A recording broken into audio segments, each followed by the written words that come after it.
She's dead, wrapped in plastic.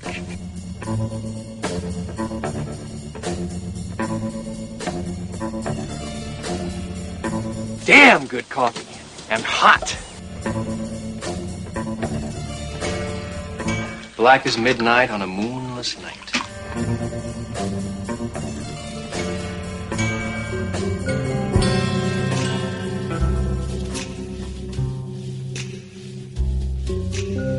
Do your palms ever itch?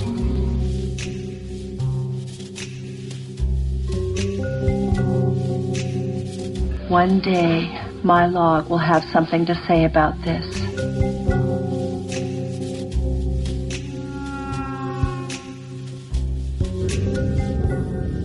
It is happening again.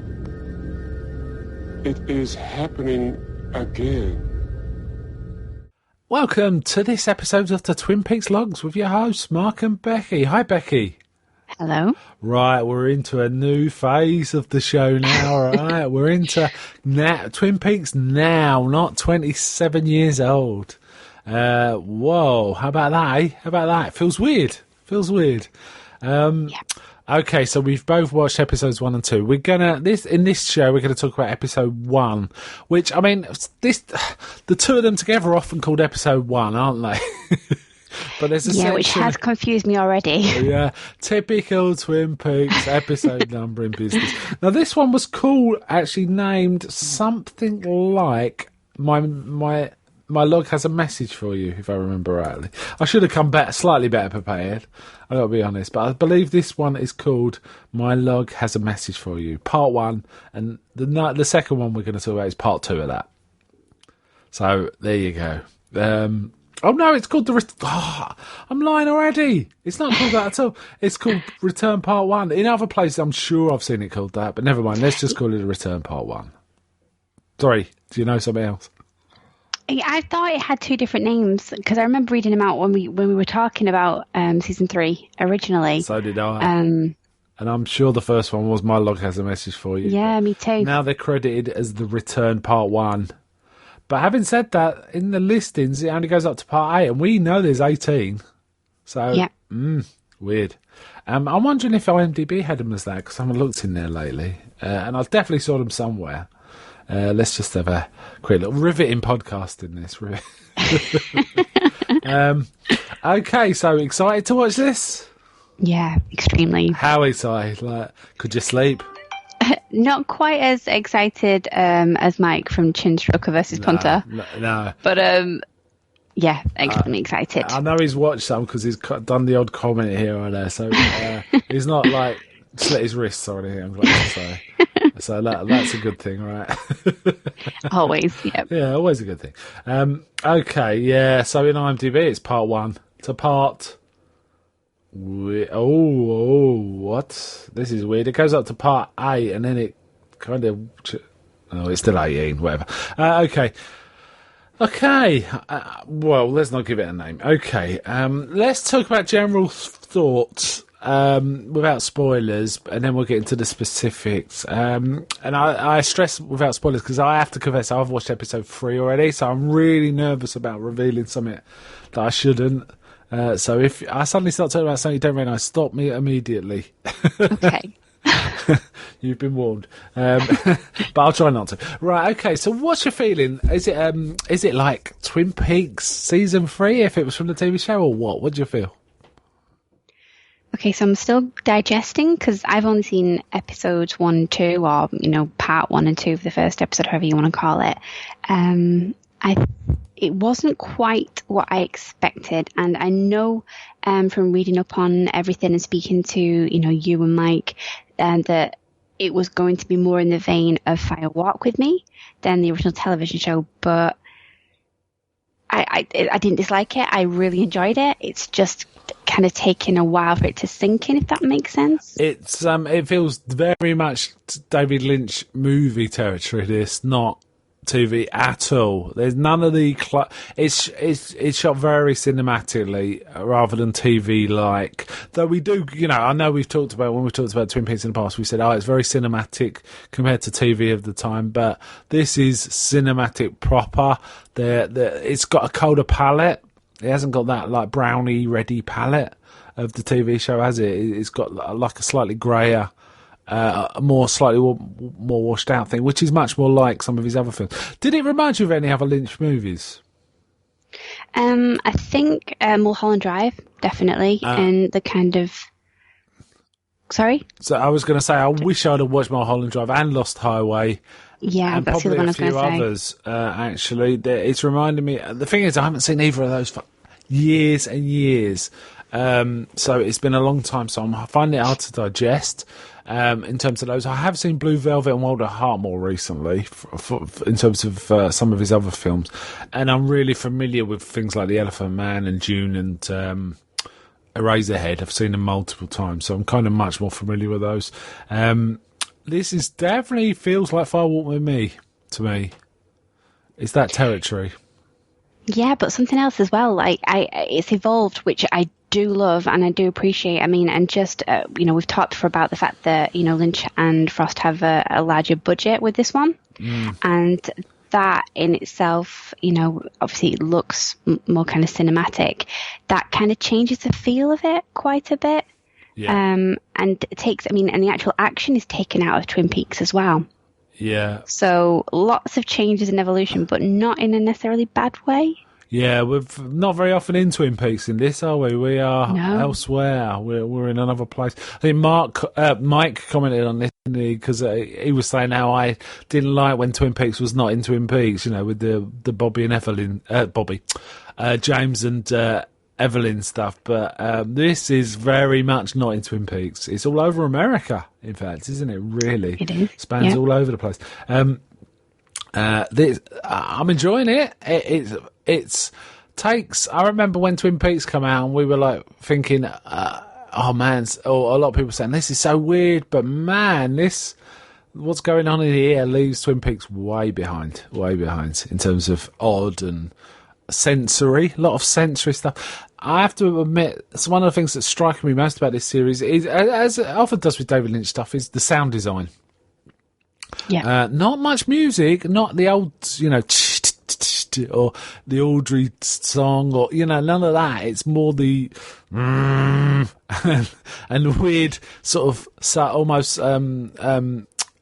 sub bass kind of noises that Lynch puts into his stuff to give it a slightly odd feel. And lots of slow, lingering zooms and just tracking shots, isn't there? There's lots of that kind of stuff. We do see a few shots throughout from the previous series as well, don't we? We get the odd ones. Yes. In fact, it opens with that. Episode 1, it opens with that.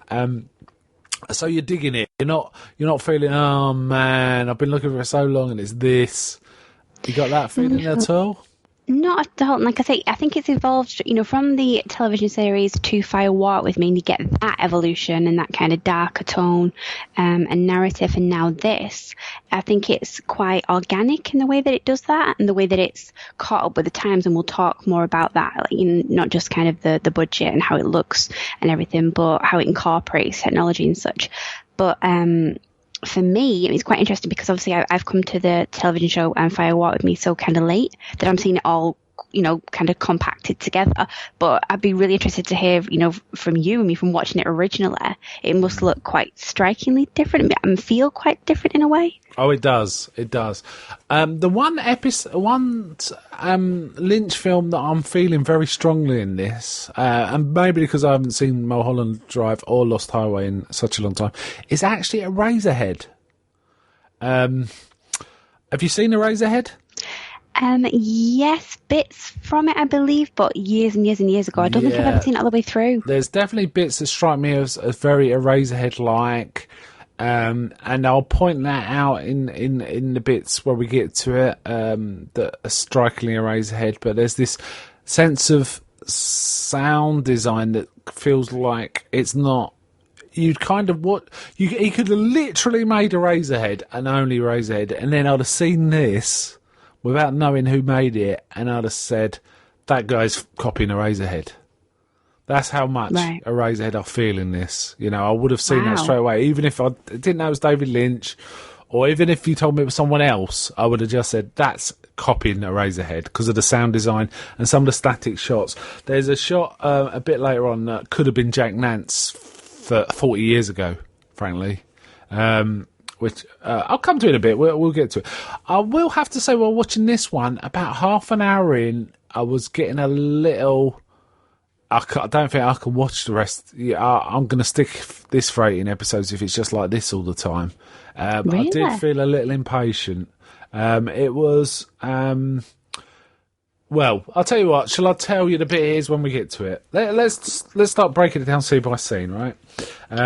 So it starts with the good old stripy, zigzaggy carpet and the red drapes. And then we see the end of the finale, pretty much, when we see Cooper in the Red Room.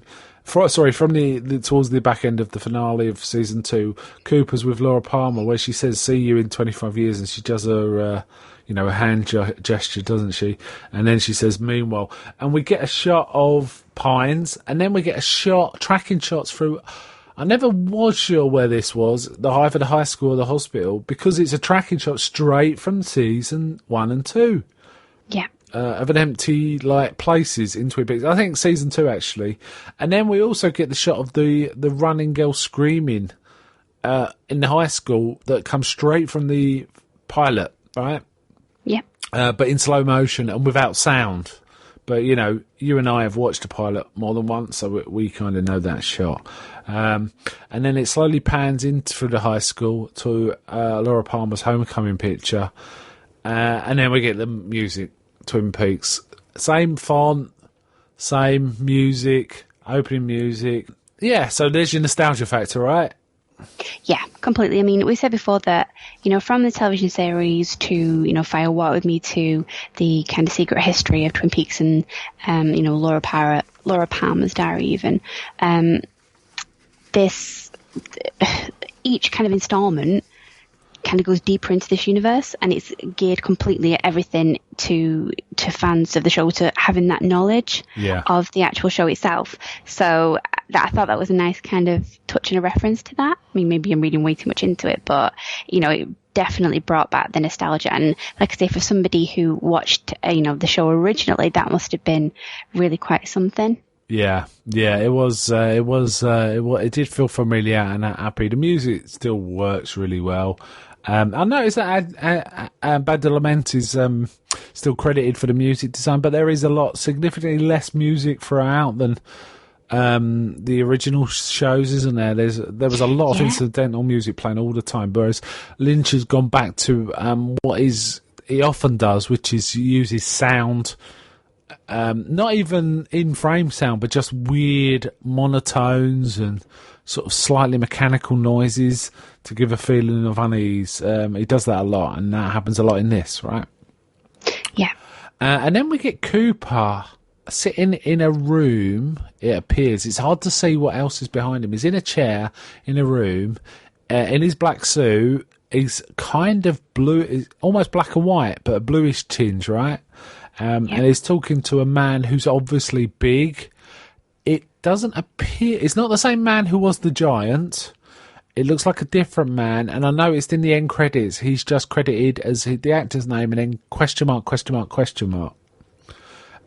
So I don't believe that's meant to be the Giant. I think it's something else, someone else. And he's talking... doing the backwards talking, as is often the case. So there's a suggestion it's the Red Room, but I couldn't tell. What's your thoughts on that? Yes. The fact this was the only kind of part in the film where we had a different kind of tone in terms of the colour. Yes. Very blue, wasn't it? Very blue. Yes. Blue-grey. Right. Bluey grey, yeah. I mean, it looked, really striking. I mean, straight away, we're talking about the budget and such. I mean, it was visually kind of stunning with all the textures and everything. But this one scene, I mean, I think we'll kind of come back to it as we talk about, these 2 episodes. But it really stood out because of the, the colouring. Yeah. And as a kind of special scene, and obviously what is said to Cooper, that he, basically that things aren't going to be said aloud. Yeah. It seems like there's a lot of clues in here. Like we had the initial scene, again from, I'll see you in 25 years, Laura Palmer in the Red Room at the beginning. It seems like this is potentially the scene that will set up, those kind of verbal clues that we'll come back to later on. Yeah. That kind of, And circular. I've specifically written these clues down because I'm kind of interested what they might mean. There's a phonograph, sort of an old-fashioned phonograph with them, isn't there? And the I'll call him the large man, just to give him, a moniker here. So the large man says, listen to the sounds.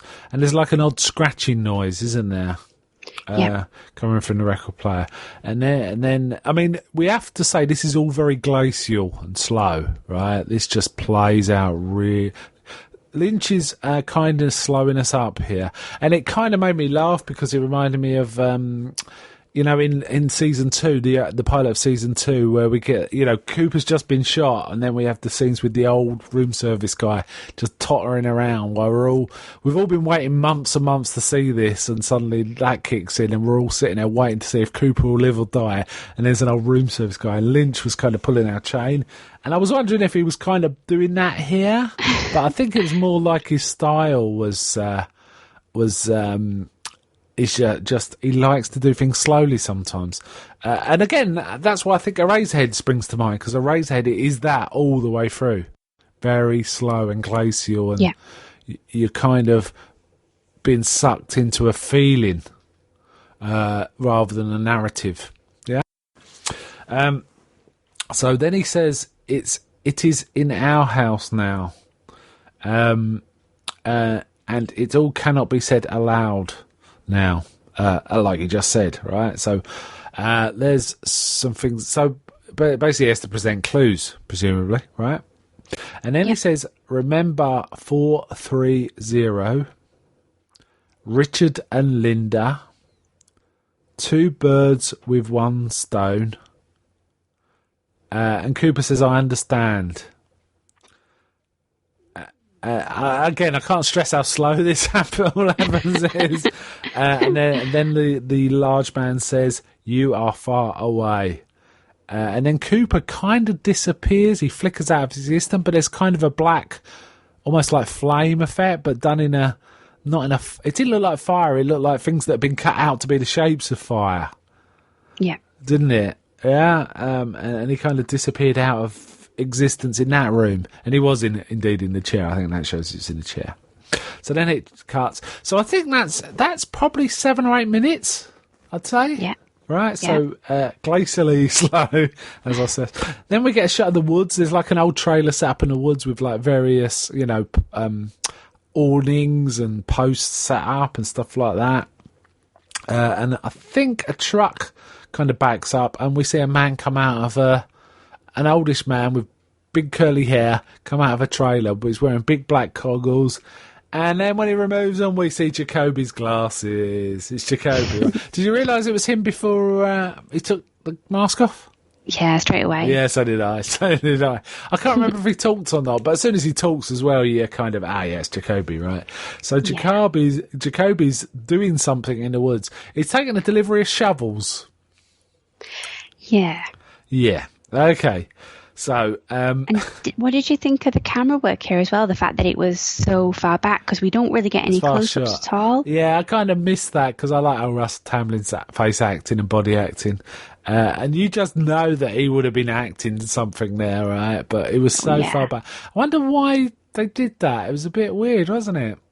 The whole of the 2 episodes for me, I think in the second one a little bit more, you do get, start to kind of get in a bit closer with the camera, but the camera seems to kind of hold back and be quite static. I know there's a lot of zooms, like you've said, but quite a static camera and really far away. And that was kind of throwing me off. That in itself was disconcerting. Yeah, so I was wondering, is this just on the outskirts of Twin Peaks, or where is it? I was wondering that kind of thing. Which I think we've got to readjust our mindsets with this series, because this is... you can't... I think there's no going back to the old series that much. It's just and until we see the characters, until there's scenes with those characters, it's kind of, you're not in Twin Peaks until you are in Twin Peaks. Does that make sense? It's a bit of that. And Jacoby is here as sort of half, what's he doing with his shovels? We don't know yet, right? We don't know. And then we get a shot of New York, really quite spectacular, very brightly lit yellow, right? I'm sure there was some CGI in there because it looked too bright. It was almost Blade Runner-ish, wasn't it? Yeah. Quite effective. Some really cool drone shots. I'm sure it wasn't all CGI. I reckon that was the city, just augmented some. And then it slowly pans in and goes up towards a building, like up a wall of a building. And then we go into this room and there's a youngish man, sitting watching a glass box with video cameras pointing at the box, and he's kind of just watching it and watching it and watching.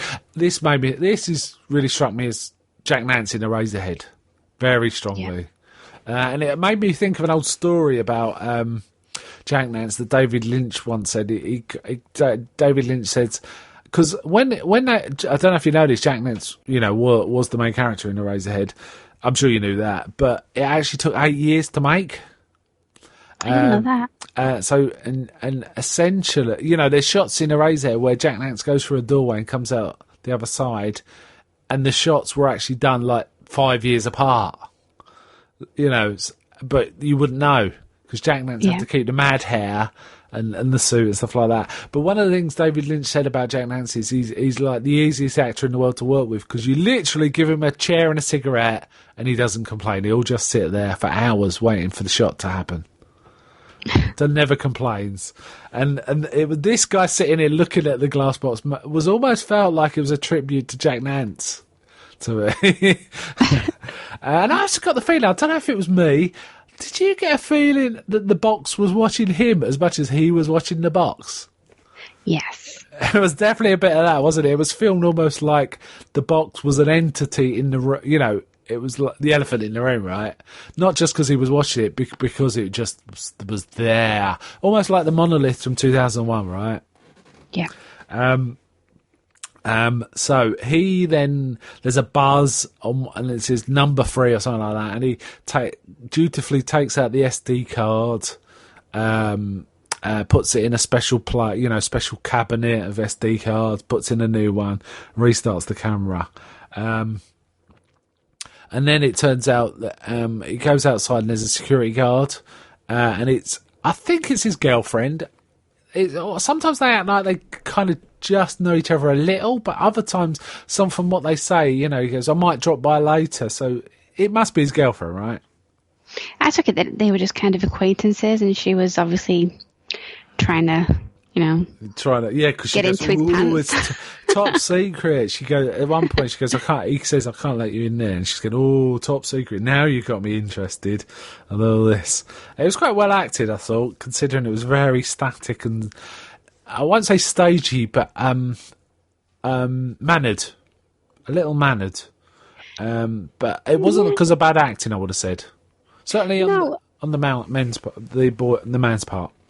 Yeah, I mean, and I think especially with the, the kind of static camera and the fact that the camera is kind of holding back quite a bit, especially at the beginning or in certain scenes, that it did kind of look a bit like a play in the way that it was presented and the way that they moved around the screen and such. Right.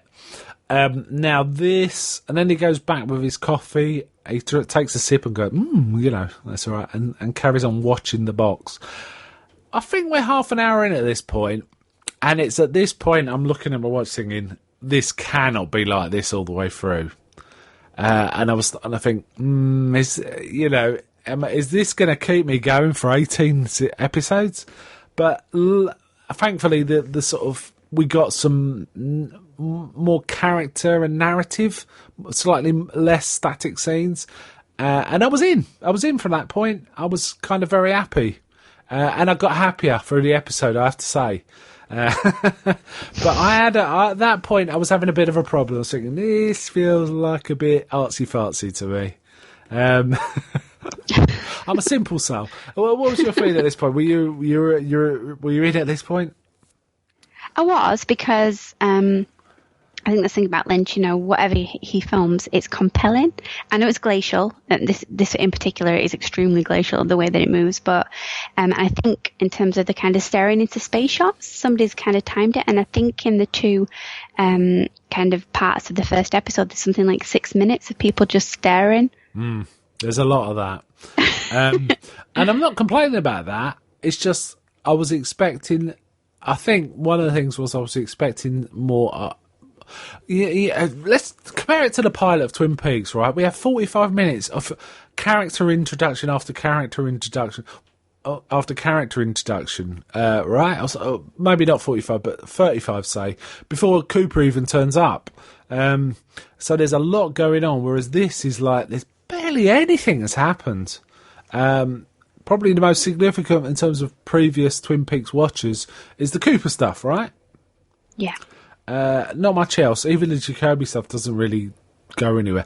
The other thing that made me laugh was I was reading that apparently both David Lynch and the studio bosses, that are behind this, have said, "Oh no, you don't have to watch the old season to watch this. It'll be fine." I find that hard to believe at this point. What's your thoughts?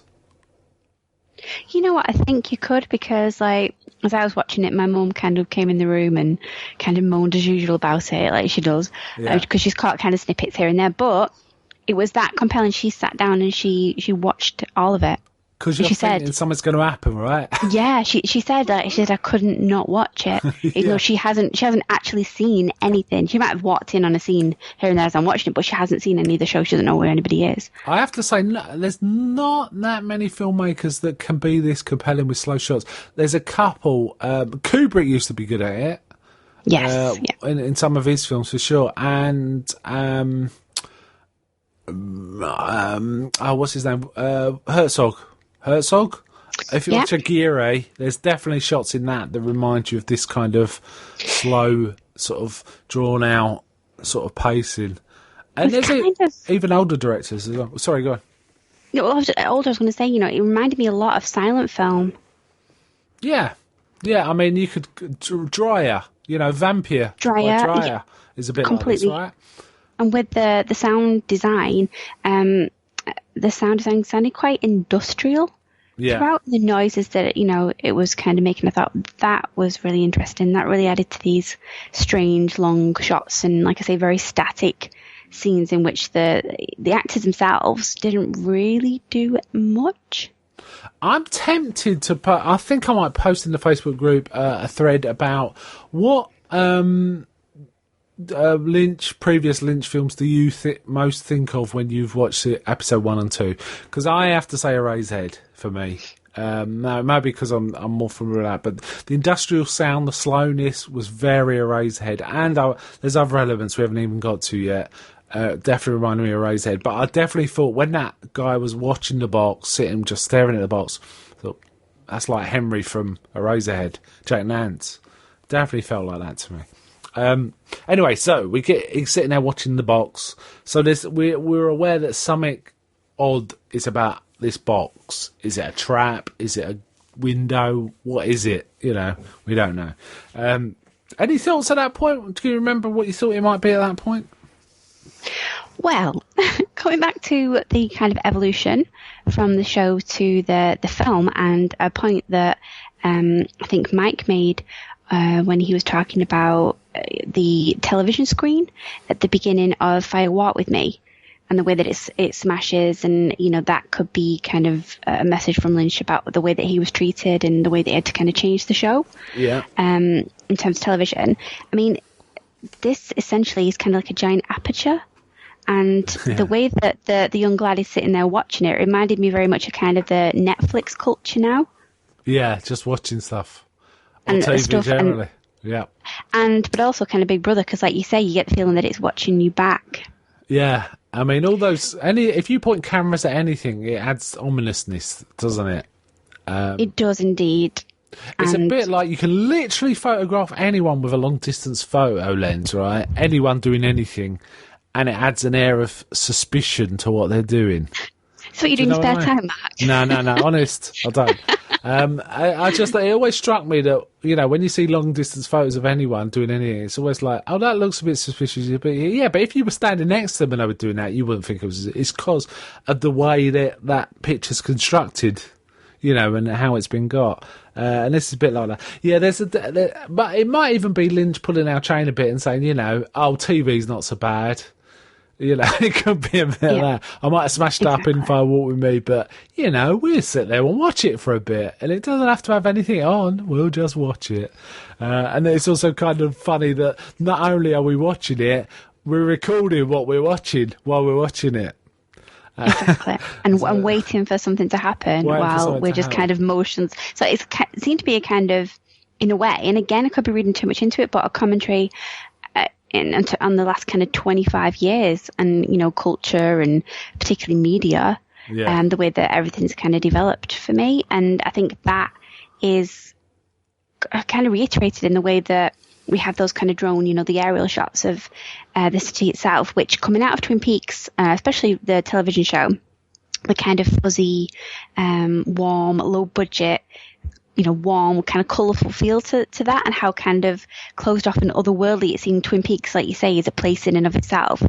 The way it's brought out into the real world, we get these geometric kind of sterile, sleek lines with all these like sharp angles and that. And it did seem to be that it's commenting on the way, compared to, like you say, the pilot of the original television show, when you get all those character interactions and those relationships, everything is very sterile and people are kind of existing and not doing much. I mean, I know we've only been in like about 30 minutes now or so, but it seemed to be saying a lot in that regard. I don't know. And again, I could be reading way too much into it, but I thought that was really interesting compared to the original show. Yeah, it's difficult to know in it at this point. It's like any film. You can read as much or as little as you like, and you can get a bit chin strokery. Sorry, Mike. But I don't think there's anything wrong with that. If you're a fan, there's a lot here. And I suspect once we've seen all 18, we'll have an entirely different perception of this box and guy sitting watching it. But maybe not. It might be exactly the same. It's hard to say. Which is a roundabout way of saying I've got nothing to say about this. But stop rambling, Becky. The next scene is, I think the bit where it's like, because this is the first time we're in Twin Peaks, with characters we know from Twin Peaks. It's Ben Horne's office. He's at his desk. He's got a big carved Ben written on his desk. He's got the big motif behind it. This is where we get a touch of the old and a touch of new, in that we got these characters we know, and they're kind of acting in the same way as we know. But the shooting's, the look is different, isn't it? It's more expansive. The camera's slightly pulled back compared to what it would be from the TV show. The lighting is colder. It's not got that warm brown and reddy feel, has it? Even though it's exactly the same set and office, it feels like we're watching something different, right? Completely, yeah. Yeah. So Ben's at his desk talking to his new assistant, Beverly, who was, I thought, I know her. Looked it up, it's Ashley Judd, that was. I said that to my nan while we were watching. I said, I'm sure that's Ashley Judd. Yeah, it was. He's telling her to arrange for a discount for one of the customers who keep, he says something like, the new you lot keep us in business, so we have to keep them happy. And suddenly Jerry turns up looking like a little old man with a beard, until he starts talking, then it's Jerry, right? Going on about his sandwich. Or was it a sandwich? Which I loved. Yeah. This is proper Ben and Jerry stuff. Yeah, it was going about the flavour and all this, and it made me laugh that it was going about his legal, basically a legal like marijuana business or something, was making a profit, and Ben sitting there looking peeved, really. I just love that he's incorporated food into it, though. Yeah, a bit of food. The only thing that could have been better is if they'd have just started stuffing their faces and then talking, like the good old days. But it's great to see Jerry and Ben back in it. Jerry's, they're talking about his sandwich, and like he's talking about it like it's a thing of beauty, and then he says, "Are you banging her?" And Ben's going, "Oh, Jerry, she's married." And he goes, "Well, that never stopped you." And so all this kind of stuff. Yeah. So that was pretty cool. I was back on the rails at that point. Not that I was really off the rails. It was just I can't see this having legs to last 18 episodes. That's how I was feeling at that point. But I'm just being impatient, really. But we get the next one. So we get for car headlights. You know me, I always like light shining on things, right? Torches and stuff. Really? Car headlights on a road and really, really disconcertingly loud music, right? A loud, sort of odd music. Very Lynchian. Reminded me of the Pink Room. Yeah. What's your thoughts on that? Great. And, this is the first kind of instance we've got of a bit of company music, isn't it, as well? Yes, it was very cool. And then we see it, I think we see it's a Mercedes, right? And then we get, it's Cooper. We finally see Cooper. Sorry, I've already seen Cooper, but a different Cooper, right? Long hair, leather skin, he's got a tan, he's wearing proper... He reminded me of Nick Cage, like Snake Eyes or something. So he's got long hair, he looks pretty mean-eyed, right? And grim. What's your thoughts? What did you think when you saw this? I was kind of taken aback. It's a good look for him. I'll give him that. It's straight away. The first thing that struck me was how much he looked like Bob. Yeah, I was thinking that's what Bob would look like if he'd come to Earth and found a body, and so we're both of us think that's Bob, right? Yeah. In fact, I know there's other theories kind of circulating, but it looks like Bob to me. Yeah, me too. And he's dressed like how you would expect Bob to dress. And like I say, he kind of reminds me of Nick Cage a bit, which made me laugh because obviously Nick Cage was in Wild at Heart. And I think some of the things he was wearing, it was a bit like the wardrobe with Nick Cage in that film too. He pulls up at this like shack place, right? Like a lodge or a shack or something. It's quite big, isn't it? And there's a bloke outside with a gun who's like the guard, and he takes him straight out, doesn't he? He doesn't even hesitate. Some Steven Seagal type moves there. Badass moves. He just bam knocks him out. And he sits down with some old bloke who's drinking out of a jam jar. And there's all sorts of weird characters in this place, right? There's like a bloke in a wheelchair, slightly in the shadows, who looks like he's got like muscle wastage a bit in his arms, and a few others. And I think now I've read up on this Cooper. I think we got to give him a name to distinguish him from other Coopers, right? So Cage Cooper, I like it, because Dark Cooper seems to be the one that's often used. But let's call him Cage Cooper. We'll put our own stamp on this. He says something like you got to get better than trash to guard you, or something like that, doesn't he? I can't remember the specific words. Anyway, he sits down. He says that he's there to pick up Daria and Ray. And don't they start talking about some of the other people there? But I can't remember the details. But the bloke who was guarding outside with the gun, who's like got a bit messed up, comes in and points the gun at him. And without even looking at him, he makes a move which throws the gun back and hits the bloke in the head with his own gun, knocks him spark out, right? So he's there to pick up Daria and Ray. And we see this Daria and Ray, don't we? I thought, I thought I could have swore. Until the credits came out, I thought Daria was Anna Seyfried. I thought she does have a look like her. I really thought it was her, and I was like, "Is this messing about?" When I saw the credits, I thought that was. Did I say Anna? I meant Matt. What's the name? Is it Anna or Amanda? You know what I mean, right? Yeah. I thought it was her, but it wasn't her, right? It wasn't her. No, it wasn't Amanda Seyfried. No. But he didn't have to look like her. Yeah. Then we go back to the man watching the glass case. He's sitting watching, and something makes him go out into the office. I can't remember the buzzer or something, but he goes out into the place, out of the room where there's a guard, but the guard's not there, and his girlfriend or his female friend is there with the coffees, and she kind of says, "Oh, you can show me inside." He goes, "Yeah, but what happens if the girl comes back when you're ready to come out?" And she's like, "Well, let's worry about that when it happens, right?" And all this. And then it turns into what, I don't know. I don't know if I'm being a pig, but it turns into the best date ever for a bit. Then it turns into the worst date ever. They have their coffee and then they start kissing. And I think does she say or he say, do you want to make out? Even though he says that, and then she just takes all her clothes off. All her clothes off, as you do. Then all her clothes fell off, and they start properly in a room full of cameras. Can I just say that? Yeah. Let's put that out there. Yeah, well, it takes all sorts.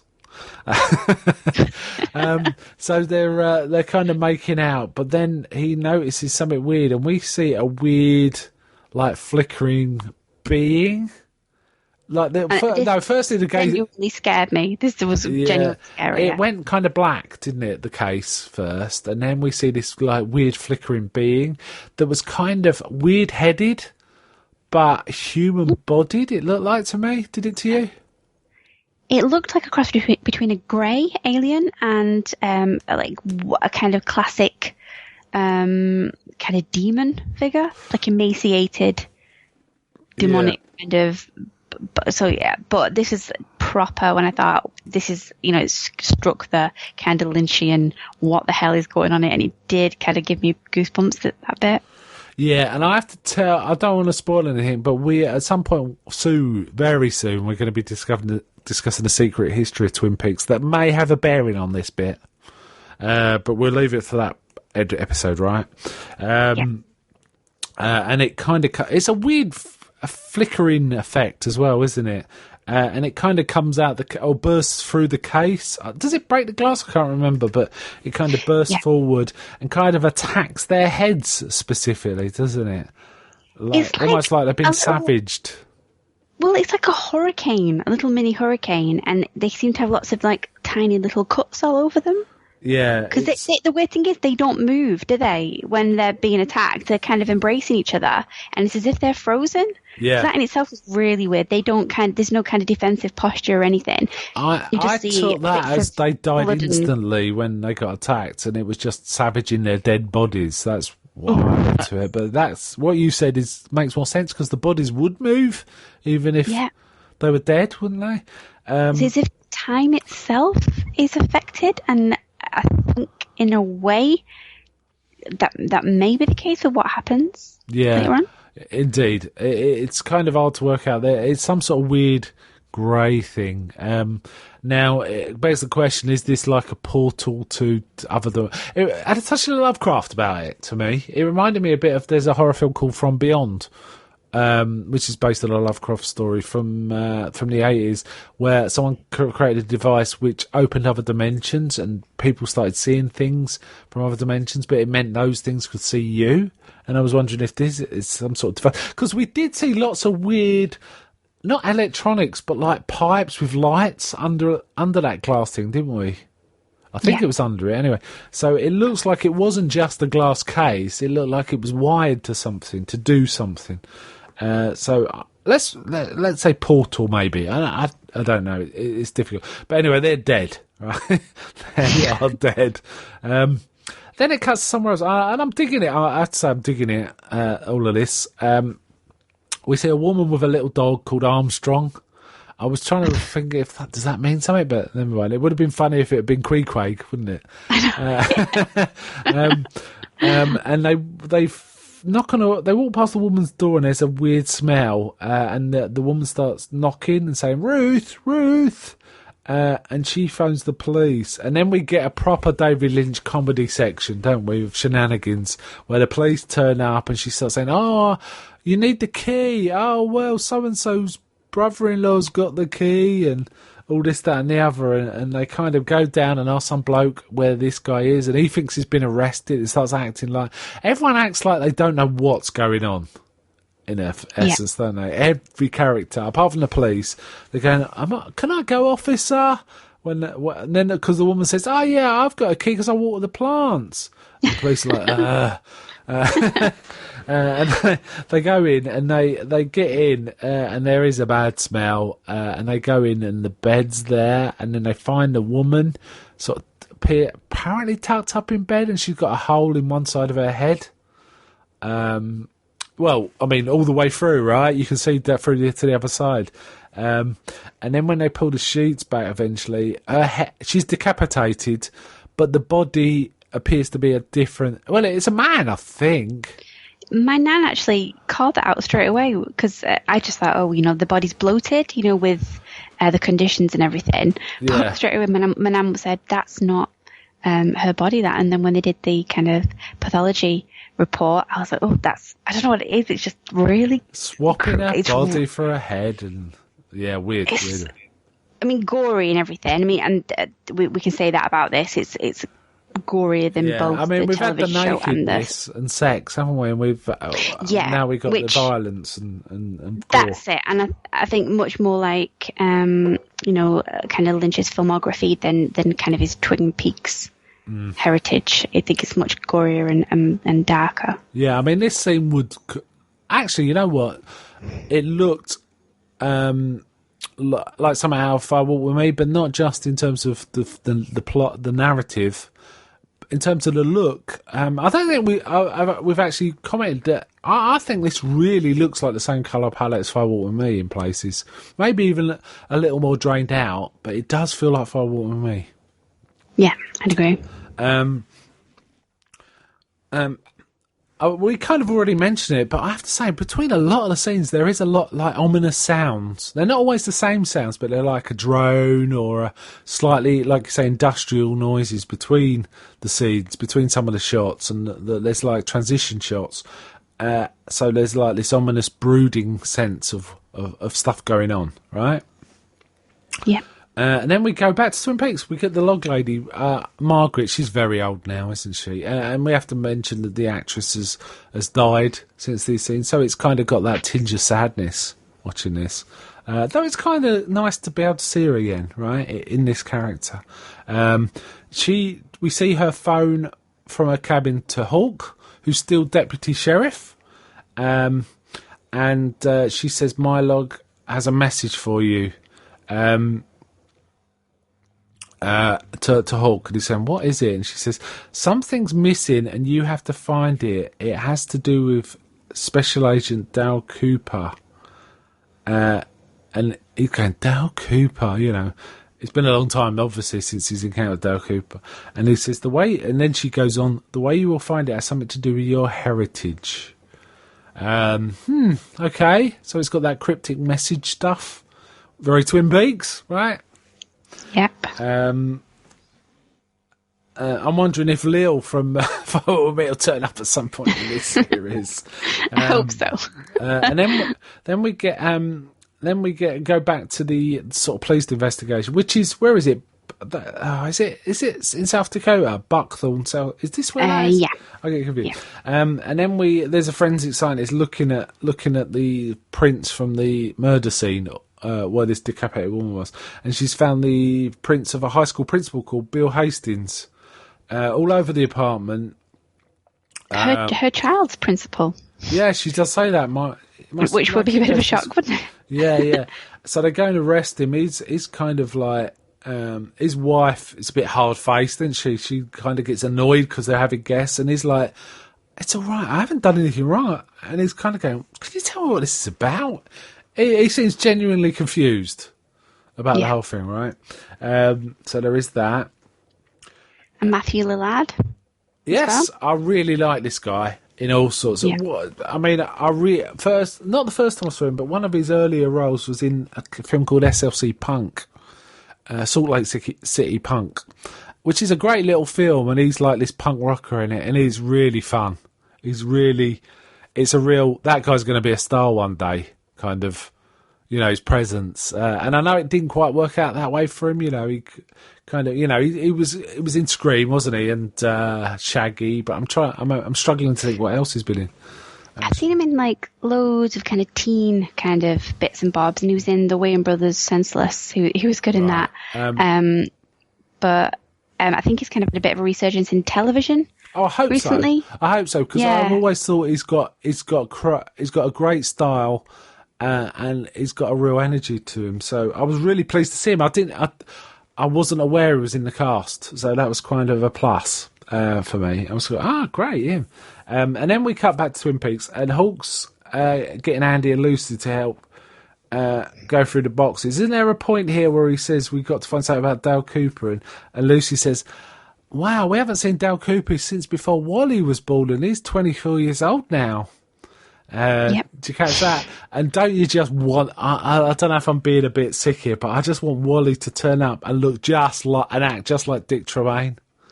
I just would love that. If they find an actor who could do Dick Tremaine and be Wally, and Andy kind of interact with Andy, we could get the Dick and Andy show back, right? Or it'd be the Wally and Andy show.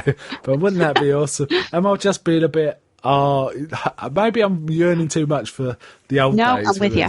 I'm with you there, 100%. Man, I so would. So I'm dying to see what Wally looks like, just in case that happens. So they, like Lucy says, we've not seen or heard of him since before Wally was born. And Alt says we've got to get the files out, laid out the next morning. Look, both Lucy and Andy seem very not quite connected to anything. Did you notice that? Yeah. There's one question. I'm hoping I'm not going to spoil it because it is. I think it's in either this one or the next one. Is there a section with Lucy? A guy comes in to talk to Sheriff Truman. Is that in this one? Because I didn't make a note on that. Yeah, I think it's the first time we see her. Right, I forgot to make a note of that. Yeah, the man comes in and asks for Sheriff Truman, and she's saying, "Which one? One's sick and one's fishing." Which suggests to me we are going to see Michael Unkeen, perhaps. Yep. Because it's not said one's no longer here. It's like one's sick and one's fishing. And I know Ben Forster is cast as Frank Truman. And according to the Secret History of Twin Peaks, and I don't think this is like a spoiler because it's kind of fairly easy to find out, Frank Truman was the sheriff before Harry. So it looks like he's possibly returned to be sheriff. So there's a bit of that. So they're going to go through the files in the next morning. Next, we cut back to the principal, Bill Hastings, being questioned, who seems to get more and more riled as the questioning goes on. Right? Yeah. Great performance, I thought. Yeah, Matthew Lillard's done really well here. And then we turn up back at the principal's house, and they got a warrant to search the house, and they also want to search the car. The wife's still annoyed because they got visitors coming, so they obviously come back, just a bit later in the day. And they open the boot of the car, and there's like a box of, I don't know, fishing tackle or something. I don't know. So he's been arrested, and she's at home worried because they've got visitors coming. Yeah, well, it's not a happy home life, is it? Let's put it that way. You can kind of tell that the way she is. It's like, oh, imagine being married to her. Anyway, they take out some of the stuff out of the boot, and they find, I wasn't sure if it was a tongue or it looks like flesh of some sort, right? Yeah, I was thinking a tongue or a bit of skin. It looked like a tongue, but it was almost like colour of chicken flesh, right? Yeah, rather than pink or red or something. It was flesh of some sort, right? Did you notice the little David Lynch touch of the flashlight wasn't working properly? I did. It goes, it's busted, and it's just flashing off, and it's like, I'm not sure that is busted. I think it's just you've set it to flashing and not realised it, but it's flashing on and off. So he likes a bit of light play, does old David Lynch. And that is the end of this episode. Now, I saw it in the form where it was cut together into one. I assume there's a form where it's cut into two, but I don't know. But we haven't got anything to say about the end credits or the beginning credits in the next one, because as far as we're concerned, it was one long film, right? Yeah. However, we'll stop this episode here in terms of carrying on with the plot, but we can talk about this one a bit more. So, looks like Bill Hastings is in the frame for something, doesn't it? It does indeed. Yes. So, thoughts on the first episode? Satisfying? Yeah.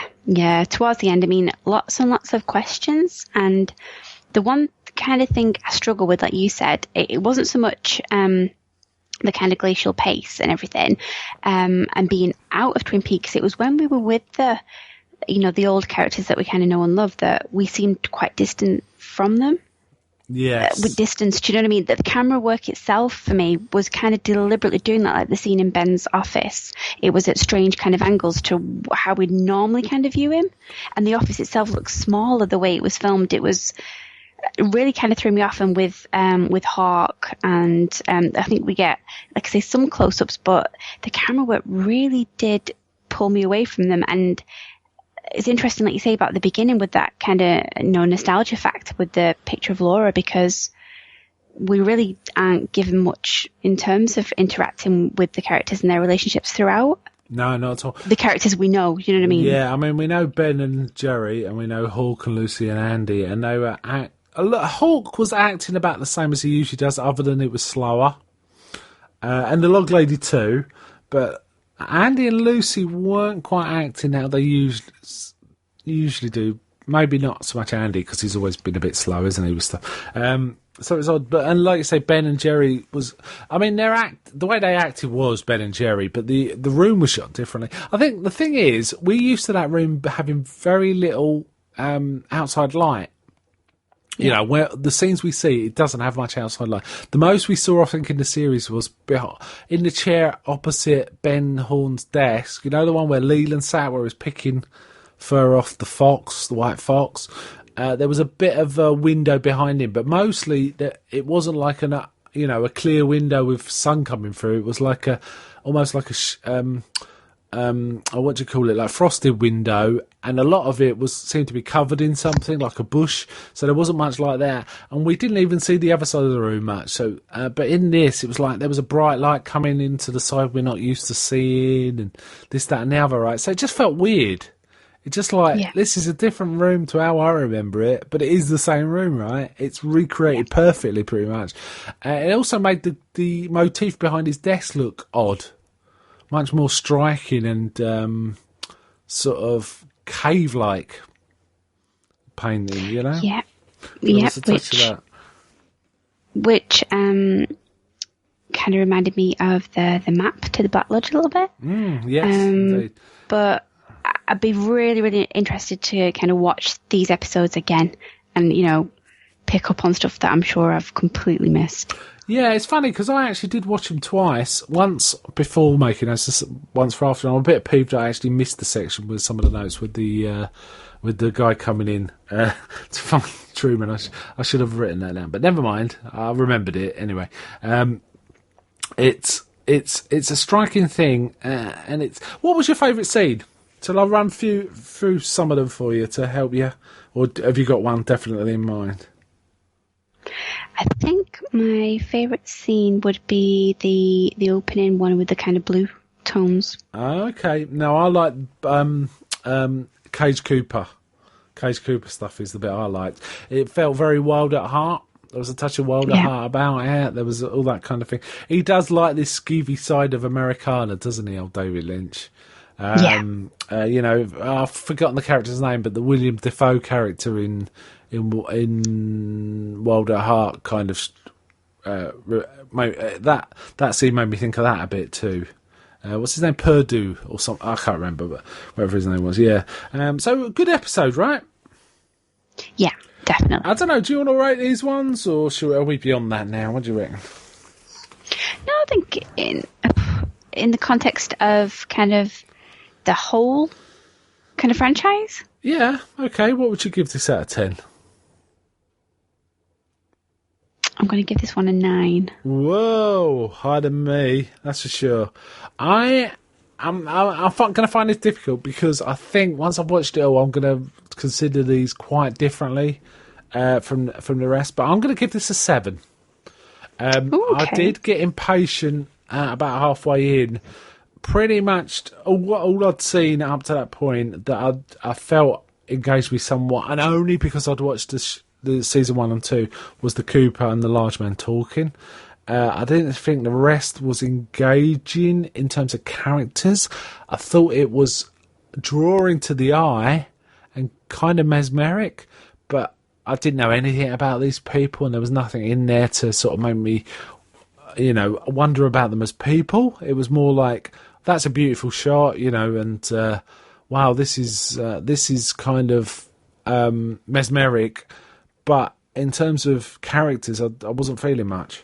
However, I kind of fell straight in once Ben appeared.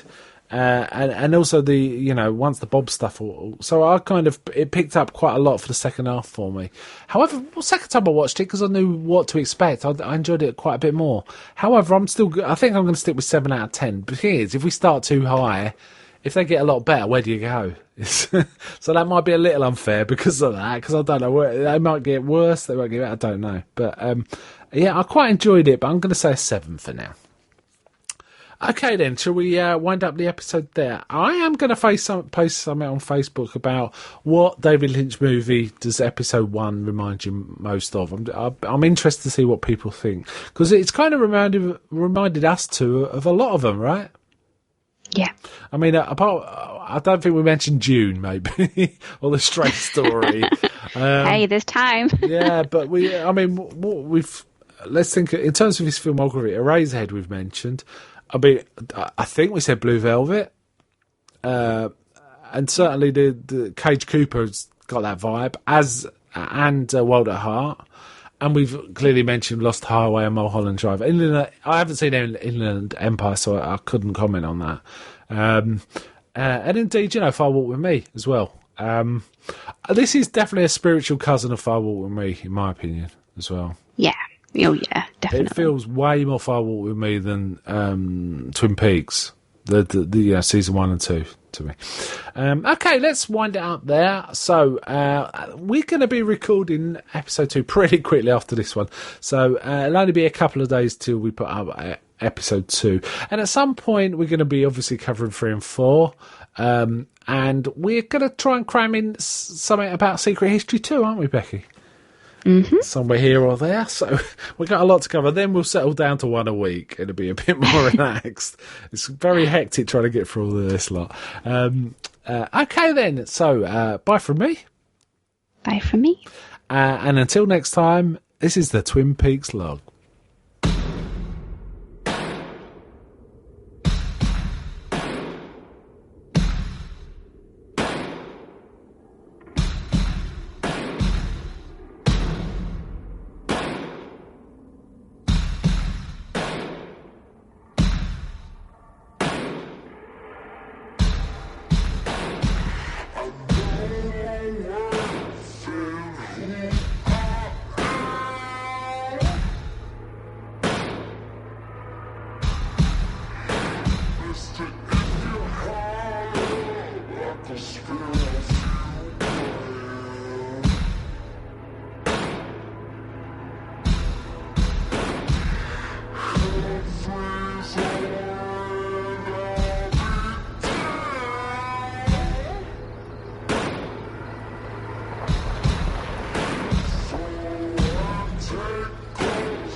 Where do you think you're going?